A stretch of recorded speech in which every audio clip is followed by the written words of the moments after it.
اس دنیا میں انسان کا ایک بہت بڑا مسئلہ سکون کا نہ ہونا ہے. ہر شخص سکون کی تلاش میں ہے اور ہر شخص کسی نہ کسی طرح کی پریشانی میں مبتلا ہے. بعض اوقات کوئی حقیقی مسئلہ ہوتا ہے اور بعض اوقات مسئلہ ہوتا بھی نہیں ہے، لیکن ہمیں پریشان رہنے کی عادت پڑ جاتی ہے اور ہم اس میں پناہ لینے لگتے ہیں. بعض اوقات توجہ حاصل کرنے کے لیے پریشانی کا اظہار کیا جاتا ہے، جیسے چھوٹے بچے ہوتے ہیں، اور بعض لوگ بڑے ہو کر بھی بچے ہی رہتے ہیں تو چھوٹی چھوٹی باتوں پر پریشان ہو جاتے ہیں. اور بعض اوقات یہ عادت اتنی سنگین ہو جاتی ہے، اتنی سخت ہو جاتی ہے کہ انسان کو پھر عام حالات میں تو کسی کا مشورہ، کسی سے بات کر کے، کوئی نصیحت حاصل کر کے کوئی فائدہ ہو جاتا ہے، لیکن سیویئر کیسز میں لوگ ڈرگس پہ چلے جاتے ہیں، نشہ کرنے لگتے ہیں، لیکن وہ بھی مسئلے کا حل نہیں ہوتا. اگر آپ ان لوگوں کی زندگی کے بارے میں پڑھیں جو ڈرگس لیتے ہیں تو کتنی میزریبل کنڈیشن میں رہتے ہیں. ایک غم کو مٹانے کے لیے کئی مشکلات اپنے لیے کھڑی کر لیتے ہیں. بعض لوگ الکوہل کا سہارا لیتے ہیں، تو آپ دیکھیں گے ایک بوتل کی قیمت اور پھر اس کے جو آفٹر افیکٹس ہیں، اور سب سے بڑا نقصان آخرت کا نقصان، اللہ کی ناراضگی، کیونکہ حاصل تو کچھ نہیں ہوتا. کچھ لوگ اسموکنگ کرتے ہیں، کچھ لوگ کسی اور طرح اپنے آپ کو بہلاتے ہیں، کچھ لوگ زیادہ کھا کر کسی خاص کھانے کی ایڈکشن ہو جاتے ہیں، کچھ لوگ کثرت سے چائے پینے لگتے ہیں، بار بار کچھ کرنے لگتے ہیں ایسا کام کہ جس سے وہ اپنا غم بھلا سکتے، لیکن غم ہے کہ بھولتا ہی نہیں. ایسے میں کیا کیا جائے؟ قرآن مجید ہمیں اس کا حل یہ بتاتا ہے، الا ان اولیاء اللہ لا خوف علیہم ولا هم يحزنون. خبردار رہو، اللہ کے دوستوں پر نہ کوئی خوف ہوتا ہے نہ غمگین ہوتے، وہ خوف اور غم سے بالا ہوتے ہیں. کیا اس سے یہ مطلب ہے کہ انہیں خوف لاحق ہی نہیں ہوتا یا انہیں کبھی کوئی غم آتا ہی نہیں؟ نہیں، یہ تو ہو ہی نہیں سکتا کہ اس دنیا میں انسان پر خوف اور غم آئے نہ. لیکن اللہ کے دوست اس خوف اور غم پر قابو پا لیتے، اس کو اپنے اوپر نہیں حاوی ہونے دیتے کہ وہ ان کے اوپر پریشر ڈال کے ان کو لٹا کے رکھ دے، بلکہ وہ اس پر قابو پا لیتے.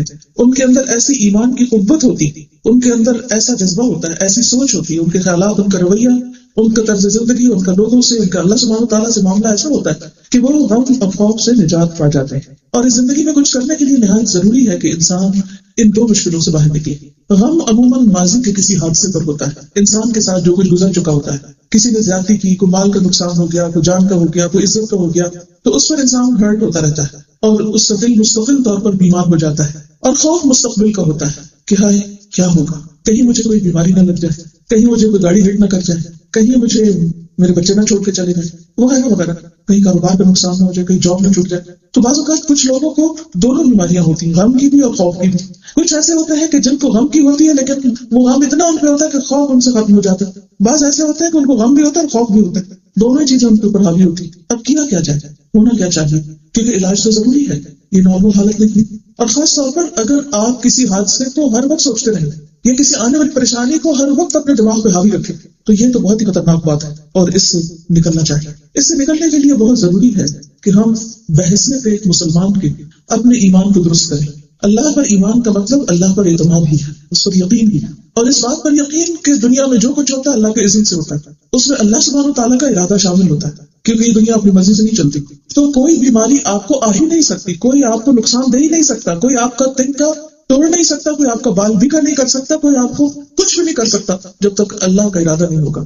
اس لیے بہت سے خوف اور بہت سے وہم اور بہت سی پریشانیاں صرف خود ساختہ ہوتی، وہ آئی نہیں ہوتی، لیکن ہمارا خیال ہوتا ہے کہ وہ آ جائیں گی.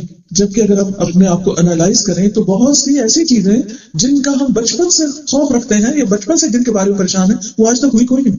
مثلا ہے کہیں میرے ماں باپ نہ مر جائیں. ٹھیک ہے، کچھ لوگ فوت بھی ہو جاتے ہیں، لیکن کیا سب کے ماں باپ مر جاتے ہیں؟ نہیں. تو ہمیں کیوں خوف ہے؟ اللہ سبحانہ وتعالیٰ نے جب تک ان کی زندگی لکھی ہے وہ جئیں گے، وہ نہیں مریں گے، آپ فکر نہیں کریں. اور اگر بالفرض ان کو مرنا ہی ہے تو کیا ہمارے فکر کرنے سے وہ موت سے بچ جائیں گے؟ کیا پھر ان پر موت نہیں آئے گی؟ کچھ لوگوں کو اپنے بچوں کے فوت ہونے کا ڈر ہوتا ہے، کسی کو کسی کرنے کی ڈیتھ فوبیا ہوتا ہے، کچھ لوگوں کو ہر وقت فکر لگی رہتی ہے کہ مجھے ہارٹ اٹیک نہ ہو جائے، مجھے ایسا نہ ہو جائے، ویسا نہ ہو جائے، ایکسیڈنٹ نہ ہو جائے. تو یہ صرف ہمارے خوف ہوتے ہیں، ضروری نہیں کہ وہ واقعی ایکچولی ہو بھی جائے. اور اگر ہو گئے تو آپ اس سے بچ نہیں سکتے. تو جب تک وہ نہیں ہوئے آپ اس کے لیے کچھ دعا کریں، کچھ ذکر کریں اور اس وقت کو استعمال کر لیں. دونوں صورتوں میں ایک چیز کریں، یا تو یہ ہے کہ وہ ہوں گے نہیں، امن سے نہیں، یا یہ کہ وہ ہوں گے.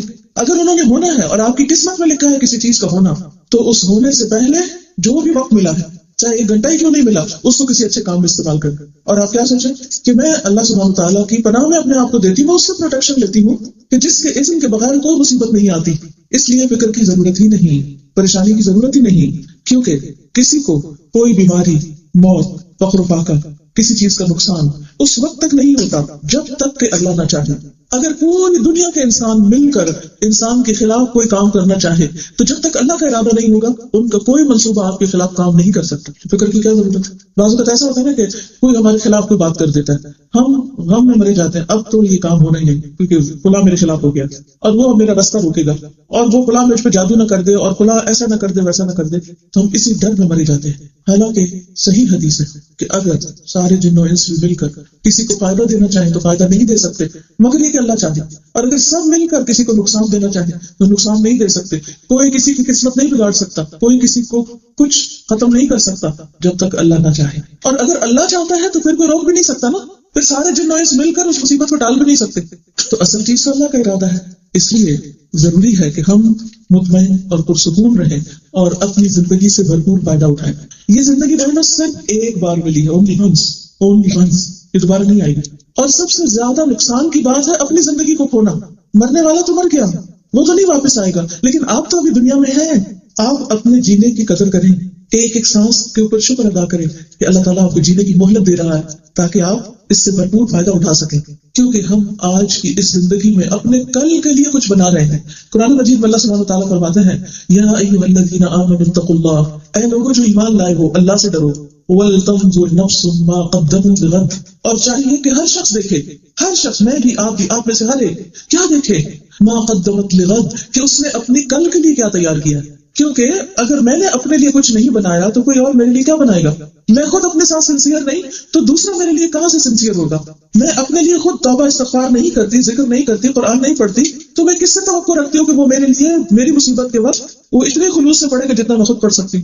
تو کسی کا کیا ہمیں کیا فائدہ دے گا اگر ہم نے خود اپنے لیے کچھ نہ کیا.